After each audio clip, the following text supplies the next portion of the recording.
Hello दोस्त, आप देख रहे हो प्रैक्टिकल फिलोसफर ऑफिशियल। मैं हूं आपका दोस्त, आपका भाई अरशद खान, और आज मैं आपको बताने वाला हूं एक बहुत ही इंपॉर्टेंट स्टोरी जो किसी की स्टोरी है जिनके साथ मैं कंसल्टिंग कर रहा था। मैंने उनसे पूछा कि क्या मैं आपकी स्टोरी लगा सकता हूं, तो उन्होंने कहा कि हाँ स्टोरी दे सकते हो, बट मेरा नाम मत रिवील करना। तो उनका नाम मैं रिवील नहीं कर रहा हूँ, बट ये स्टोरी इंपॉर्टेंट है, सो मैं आपके साथ शेयर कर रहा हूँ। तो मैं स्टोरी शेयर करूँ इससे पहले अगर आपने मुझे इंस्टाग्राम पे फॉलो नहीं किया तो इंस्टाग्राम की आईडी दिख रही है, यहाँ पे आप जाकर के मेरे साथ कनेक्ट हो सकते हो। डेली मैं यहाँ पर 10 PM पे लाइव आता हूँ, तो आप मेरे साथ 1-to-1 भी कनेक्ट हो सकते हो, और आपके जो भी प्रॉब्लम्स है, जो भी क्वेश्चंस है, आप मेरे साथ शेयर कर सकते हो, और मैं आपको कंसल्ट भी कर सकता हूँ जिससे कि आपकी जिंदगी बेहतर हो सके, आपके रिलेशंस बेहतर हो सके। ओके मेरे दोस्त, तो चलो स्टार्ट करते हैं। कि स्टोरी में इन्होंने बताया कि मैं एक लॉन्ग डिस्टेंस रिलेशनशिप में हूँ 3 साल से। हमारी काफी लड़ाई होती थी, और मेन बात यह है कि वो कोई भी रिस्पेक्ट नहीं करता था। जब भी हमारी मिसअंडरस्टैंडिंग हो जाती थी, लड़ाई हो जाती थी, तो मुझे सॉरी तो बोलता था, लेकिन बहुत ज्यादा गालियां देने के बाद अगर मैं उन्हें फाइनेंशियली हेल्प नहीं कर पाती तब भी हमारी बहुत लड़ाई होती थी। और जब भी मैंने मना किया है फाइनेंशियली हेल्प करने के लिए, उसी टाइम उसने मुझे गलत समझा है, शक किया है, गाली दी है, ब्रेकअप करने की बात किया है। हमेशा कहता था कि डोंट वरी, मैं आपका हेल्प नहीं भूलूंगा, मैं आपका पैसा वापस कर दूंगा। और इस लड़ाई करते करते इतनी फ्रस्ट्रेशन हो जाती थी कि from 1st to 6th month मैंने भी बहुत गाली दी और लड़ाई की उसके साथ। Sir I just want to know कि अब मुझे क्या करना चाहिए, because again he is telling me sorry, मैं दोबारा नहीं करूंगा, ये रिलेशनशिप मत ब्रेक करो। इवन उसने अपनी फैमिली मेंबर्स के सामने भी मुझे गालियां दी है। तो अब मैं यही सोचती हूँ कि जिस रिलेशनशिप में कोई रिस्पेक्ट नहीं है, कोई इज्जत नहीं है, वो रिलेशनशिप आगे जाके भी ब्रेकअप ही होने वाला है। So please guide me, because first 2 years से यही हो रहा है, बस लड़ाई हो रहा है, ड्रिंक करके लड़ाई करता है। अगर फाइनेंशियली हेल्प ना करूं तो भी लड़ाई होती है, कुछ बोलती हूँ तो उसे ये लगता है कि मैं पैसों का घमंड दिखा रही हूँ। Then he challenging me and also मेरे फैमिली मेंबर्स को भी गालियां देके बात करता है। वो लड़ाई होने के बाद हमेशा सॉरी कहता है और कहता है कि प्लीज वापस मेरी जिंदगी में वापस आ जाओ, अदरवाइज मैं तुम्हारी जिंदगी खराब कर दूंगा। मैंने आपके काफी वीडियोस देखे हैं, तभी मैंने आपको मैसेज किया है, क्योंकि ये सारी बातें मैं किसी के साथ शेयर करूंगी तो मुझे हर्ट ही होगा और जज ही करेंगे। सो डे 1 से मैं हर्ट ही हो रही हूँ इस रिलेशनशिप में।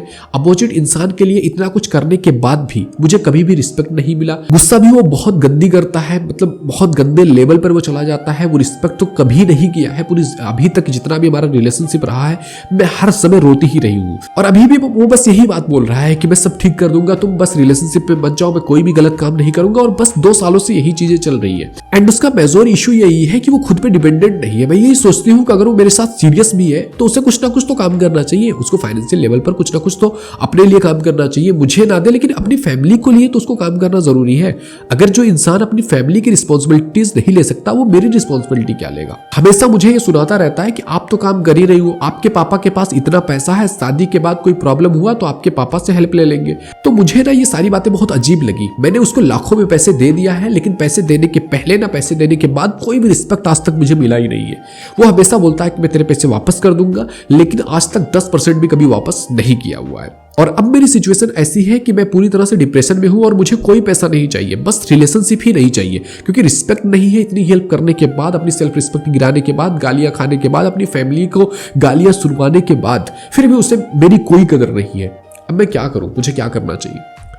तो आपने स्टोरी सुनी, आप भी कमेंट बॉक्स में लिख करके बताना कि इस स्टोरी से आपने क्या सीखा, और इस स्टोरी अगर आपकी जिंदगी में हो तो आपको क्या डिसीजन लेना चाहिए, आप क्या डिसीजन लोगे। तो देखो दोस्त, सबसे पहली चीज कि आप किसी ऐसे पर्सन के साथ जुड़ रहे हो जो पर्सन अपनी जिंदगी को लेकर के सीरियस नहीं है, ना वो कोई काम कर रहा है, ना फाइनेंशियल लेवल पे उसकी अपनी कोई औकात है, ना कोई हैसियत है। क्या लगता है आपको कि आप उससे शादी करोगे, आपकी जिंदगी बेहतर होगी। वो पर्सन तुम्हारे पैसों पे डिपेंडेंट है, वो पर्सन की अपनी कोई औकात नहीं है, वो पर्सन तुम्हें गालियां दे रहा है, तुम्हारे घर वालों को गालियां दे रहा है, अपनी फैमिली के सामने तुम्हें गालियां दे रहा है, तुम्हें कभी आज तक खुश नहीं किया। 2 साल में बस आप लड़ाई कर रहे हो, रो रहे हो, लड़ाई कर रहे हो, रो रहे हो। हम रिश्ता क्यों बनाते हैं? हम रिश्ता बनाते हैं ताकि हमारी जिंदगी खुशहाल हो सके ना। अब एक ऐसा इंसान है जो हमें दुखी दिया जा रहा है, हम बस उसके साथ रो रहे हैं, रो रहे हैं, रो रहे हैं, हम पैसे दे रहे हैं, हम उसकी हेल्प कर रहे हैं, हम उसको खुश करने की कोशिश कर रहे हैं, अपनी तरफ से एफर्ट लगा रहे हैं, फिर भी हम बस रो रहे हैं। हम उसको अगर फाइनेंशियल हेल्प नहीं कर रहे हैं, बोला तुम्हारी जिंदगी बर्बाद कर दूंगा। क्या वो इंसान हमसे प्यार करता है? इतना हमें सोचना पड़ेगा कि क्या वो हमसे प्यार करता है। अगर प्यार करता तो क्या इस लेवल की हमारी कन्वर्सेशन होती, इस लेवल की हमारी बातें होती? नहीं होती ना। अगर वो हमसे प्यार करता तो वो अपने लिए भी रिस्पॉन्सिबल होता, हमारे लिए भी रिस्पॉन्सिबल होता। तो कोई इंसान अगर आपकी जिंदगी में आया है और इस टाइप की हरकतें कर रहा है, प्लीज ऐसे लोगों को शुरुआत नहीं अपनी जिंदगी से निकाल दो। शुरू में ही ऐसे लोगों को आपके साथ 1-2 महीने रहेंगे, आपको पता चल जाएगा सामने वाले का नेचर कैसा है। और अगर तुम्हें दिख रहा है कि तुम्हारी अभी रिलेशनशिप स्टार्ट हुई है, वो बोल रही है फर्स्ट 6 मंथ में मुझे इतना रोना पड़ा है, तो अगर तुम्हें किसी रिश्ते में पहले 6 महीने में ही इतना रोना पड़ रहा है तो प्लीज समझ जाओ, जो तुम्हें पहले कुछ टाइम में खुश नहीं रख सकता बाद में क्या खुश रखेगा, तो बाद में और भी गंदी होती है। शुरुआत में तो हर कोई बहुत अच्छा ट्रीटमेंट देता है।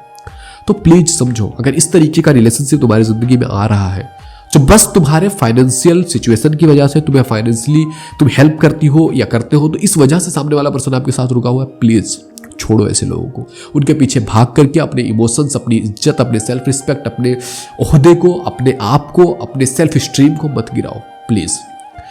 तो मेरा बस इतना मकसद था कि इस स्टोरी के माध्यम से आप अपनी जिंदगी में बेहतर कर सको। ऐसे रिश्ते अगर आपकी जिंदगी में आ रहे हैं तो रिश्तों से आगे बढ़ो, उनसे मूव ऑन करो। ओके मेरे दोस्त, आई होप ये वीडियो तुम्हें हेल्पफुल लगी होगी। अगर हेल्पफुल लगी है तो कमेंट बॉक्स में लिख करके जरूर बताना और शेयर करो इसको और भी लोगों तक, जिससे कि और भी लोगों तक ये चीजें पहुंच सके और उनकी जिंदगी बेहतर हो सके। ओके मेरे दोस्त, तो मिलते हैं आपसे अगले वीडियो में, तब तक के लिए जय हिंद, जय Bharat, thank you, bye bye.